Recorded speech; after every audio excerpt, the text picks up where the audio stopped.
So the shilling obviously breaching that 100 shilling mark. I mean, it's quite severe now after everything that's been done, even with interest rates being raised in the last MPC. It's just not helping. And many investors are saying bad policies compounded by speculative activities. Lerato, what we are seeing is, I think at this point we should be asking ourselves, where exactly did the rain start beating us? And that was early this year. When things should have been corrected then, it did not, and the situation got worse and worse. I believe the CBK's hands-off approach until now, until probably when the situation started looking very, very bad, was, I believe it was a major contributing factor. What is it that the CBK can do? Because already now lots of finger pointing, and there are even accusations that the banks are actually hoarding dollars, and that's driving up the price. At this point, Lerato, I can assure you one thing. I'd hate to be in the governor's shoes.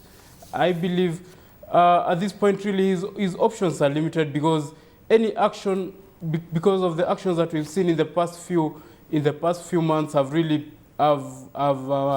amounted to an act of closing the gates long after the horses have bolted. At this point, if I were him, I'd develop a wait-and-see attitude because really the worst has happened. Okay, wait and see.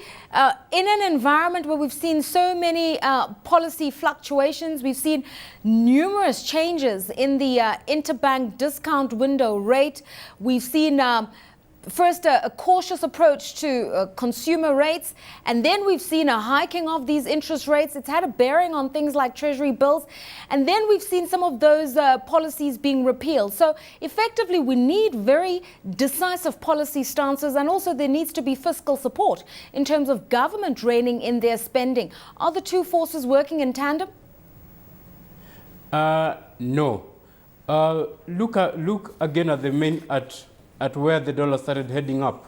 It was basically caused by the oil crisis, then the Eurozone crisis, which caused what I would call supply side factors. Inflation was not actually demand driven, it was supply side driven. Unless you are able to check in issues from the supply point of view, you don't have much of an option, Lerato. Right. Okay. What does this mean for businesses in Kenya? Because obviously a lot of inputs are imported, and this is definitely going to raise the cost of doing business. So for a lot of listed companies, what bearing is this going to have? Basically, we are going to brace for difficult times ahead. Kenya is basically an import-driven country. We have more imports than exports. So that is going to have a very, very big impact. Cost of business is going to go up. Mm-hmm. We are seeing inflation up.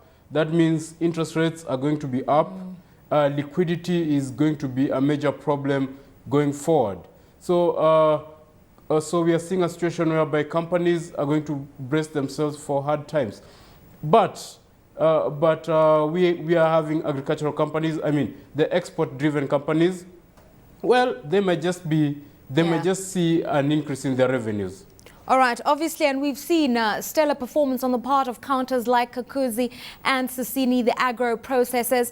Let's talk about other stocks that seem to be moving the markets. Let's talk about Uchumi. They made a decision when their results came through, solid results, good profitability, but they'd made a decision not to pay a dividend because they need cash flow for their expansion drives.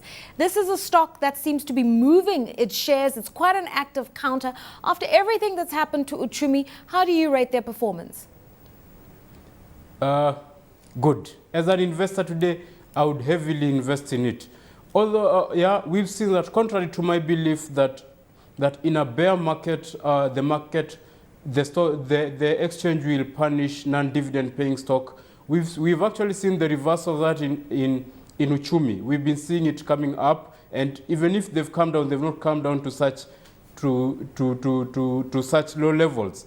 I believe that the strategy of not paying dividends for this year is actually a good strategy because really they need the money for expansion. Yeah. The supermarket market is actually becoming more competitive as we go by. If you don't have a big enough war chest, then you're in for it. I mean, obviously, you know, as ironic as it seems, in the midst of inflation, in the midst of recession, people still got to eat. And so consumer goods stocks are likely to do well. That seems to be the case for a retailer. But with the so-called retail wars that are starting to unfold, the entry of these big giants coming in from the United States and Europe, competing with others like the ShopRites, what are Uchumi's chances? Remember, Uchumi is actually, among all of them, I believe it's the oldest. It's been established long enough. Uchumi is partly owned by the government. Uchumi is owned by the Kenyan people. That means they already have brand loyalty. And then again, Lerato, every time I see a supermarket coming up and I think, wow, another one. But I'm shocked. There's always room for everyone. Okay, let's talk about British American, the investment company. They've moved 240,000 shares today and the price is 670. So they seem to be getting some kind of stability. When they entered the market with their listing about a month ago, it was really an exercise in price discovery, but they've lost at least 18% of that value from when they first listed. Is 670 a more realistic offering? Yes, at 670, I would basically buy. That was my valuation from before. Because if you look at their net asset value, the net asset value was coming to around 7. And now here we are, 670, the levels of 7. Basically, mathematically, that's the price. Okay, if you just look at those two factors, if you look at the net asset value and the price that they were offered then, you'd see that at a price of 9 shillings, it was way expensive than the net asset value of 7.